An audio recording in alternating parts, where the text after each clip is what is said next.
Sir sir আমার মাথা ঘোরাচ্ছে, sir আমার মাথা ঘোরাচ্ছে, শরীরটা খারাপ লাগছে, আমি মেডিকেল রুমে যাবো, একটু মুখে জল দিতে হবে। তুমি একা যেতে পারবে? না আমি একা যেতে পারবো না স্যার, একটু কেউ নিয়ে গেলে ভালো হয়। ওই আয় ধর, আমি আসছি। হ্যাঁ ঠিক আছে, যাও যাও। তোর কখন থেকে দাঁড়িয়ে আছি যে রোদের মধ্যে, কোনো মানে হয়? কোন শেষ হয় আমার বিরক্ত লাগছে। স্টেজের মধ্যে দাঁড়িয়ে বকর বকর করে যাচ্ছে, মানে কত জ্ঞান শুনছি যেন আমরা। নামুন না স্যার, শেষ করুন তো অ্যাসেম্বলিটা, যত সব। চল।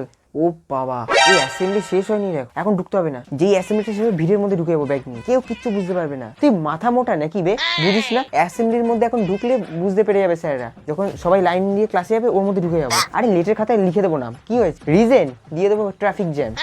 পুরো অ্যাসেম্বলি হচ্ছে এখন, চুপচাপ এই গাছের ছায়ার তলায় দাঁড়া।